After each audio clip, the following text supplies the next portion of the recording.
प्रधानमंत्री नरेंद्र मोदी ने 2 से 4 अप्रैल तक थाईलैंड की यात्रा की, जहां उन्होंने बैंकॉक में छठे बिम्स्टेक शिखर सम्मेलन में हिस्सा लिया। इस शिखर सम्मेलन का उद्देश्य दक्षिण और दक्षिण पूर्व एशियाई के 7 सदस्य देशों, जिसमें बांग्लादेश, भूटान, भारत, म्यांमार, नेपाल, श्रीलंका और थाईलैंड के बीच क्षेत्रीय सहयोग को बढ़ावा देना था। शिखर सम्मेलन का मुख्य विषय बिम्स्टेक समृद्ध, लचीला और खुला था, जिसमें नेताओं ने बिम्स्टेक बैंकॉक विजन 2030 बिम्स्टेक के भविष्य की दिशा पर प्रख्यात व्यक्तियों के समूह की एक रिपोर्ट और बिम्स्टेक शिखर सम्मेलन घोषणा जैसे महत्वपूर्ण मुद्दों पर चर्चा की।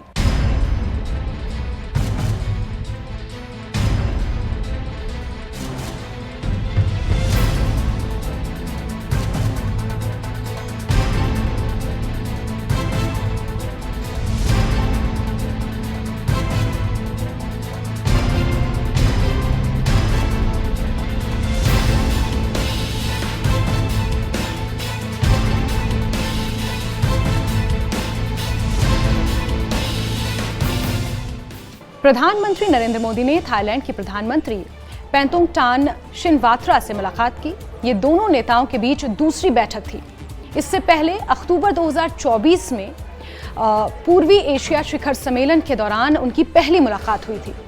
इस बैठक में उन्होंने व्यापार, रक्षा, डिजिटल नवाचार और सांस्कृतिक संबंधों को मजबूत करने पर चर्चा की थी।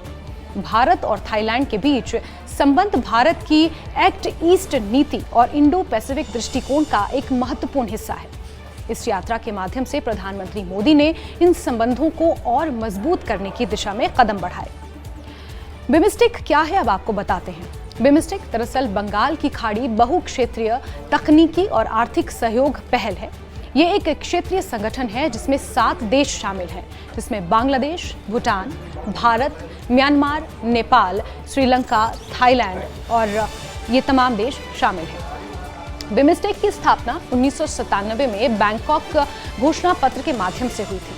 पहले इसे ईसी यानी कि BIST Bangladesh, India, Sri Lanka, Thailand economic corporation के नाम से जाना जाता था। बाद में म्यांमार, नेपाल और भूटान के जुड़ने के बाद इसका नाम बिम्स्टेक हो गया। इसका मुख्य उद्देश्य आपको बताते हैं। इस संगठन का मुख्य उद्देश्य बंगाल की खाड़ी क्षेत्रों के देशों के बीच आर्थिक और तकनीकी सहयोग को बढ़ावा देना है।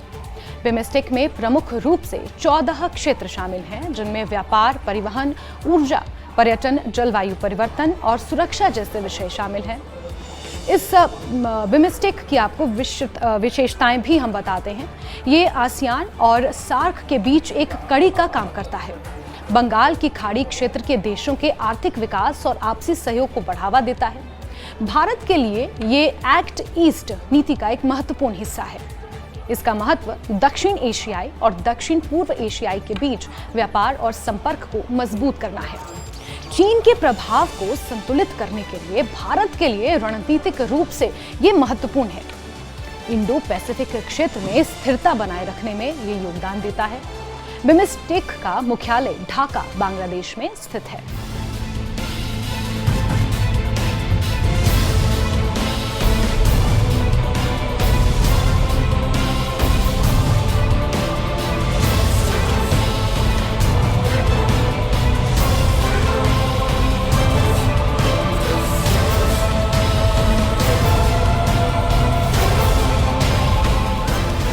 आपको बता दें कि प्रधानमंत्री नरेंद्र मोदी की थाईलैंड यात्रा के दौरान भारत और थाईलैंड के बीच रणनीतिक साझेदारी यानी कि स्ट्रैटेजिक पार्टनरशिप को और मजबूत करने पर चर्चा हुई है।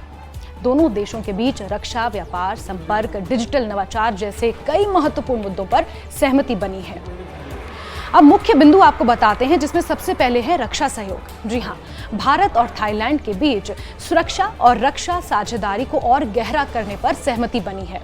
तो वहीं समुद्री सुरक्षा और इंडो पैसिफिक क्षेत्र में स्थिरता बनाए रखने के लिए संयुक्त नौसैनिक अभ्यास और डिफेंस टेक्नोलॉजी साझेदारी को बढ़ावा देने पर भी बातचीत हुई है।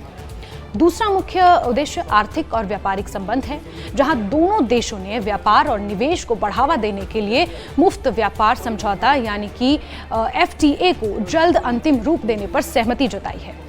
थाईलैंड भारत का चौथा सबसे बड़ा व्यापारिक साझेदार है आसियान में।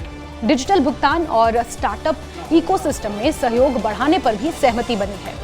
तो वहीं परिवहन और संपर्क पर भी बातचीत हुई है, MOU साइन हुए हैं। भारत, थाईलैंड, म्यांमार त्रिपक्षीय राजमार्ग के शीघ्र विस्तार पर भी चर्चा हुई। इस राजमार्ग के पूरा होने से उत्तर पूर्व भारत को दक्षिण पूर्व एशिया से सीधा जोड़ा जा सकेगा। तो वहीं बंदरगाह और समुद्री व्यापार को सुगम बनाने के लिए सहयोग बढ़ाने पर भी सहमति हुई है। सांस्कृतिक और पर्यटन सहयोग पर भी चर्चा हुई है। बौद्ध सर्किट परियोजना को बढ़ावा देने पर चर्चा हुई, जिसमें दोनों देशों के धार्मिक और सांस्कृतिक संबंध मजबूत होंगे।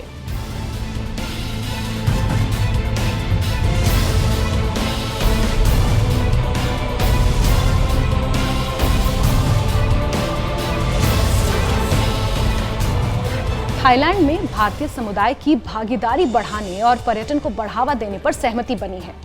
इंडो पैसिफिक सहयोग पर भी चर्चा हुई। भारत और थाईलैंड ने इंडो पैसिफिक क्षेत्र में स्वतंत्र और खुली नौवहन प्रणाली के समर्थन को दोहराया है। चीन के बढ़ते प्रभाव को संतुलित करने के लिए भारत और थाईलैंड के बीच सामरिक साझेदारी को मजबूत करने पर भी खास बातचीत हुई है। दरअसल भारत और थाईलैंड ने रणनीतिक साझेदारी को नई ऊंचाइयों पर ले जाने का संकल्प इस दौरे के दौरान लिया है। दोनों देशों ने रक्षा, व्यापार, कनेक्टिविटी, सांस्कृतिक संबंधों को मजबूत करने के लिए मिलकर काम करने पर सहमति जताई है। इस यात्रा से दोनों देशों के बीच भविष्य में और गहरे सहयोग का मार्ग प्रशस्त हुआ है।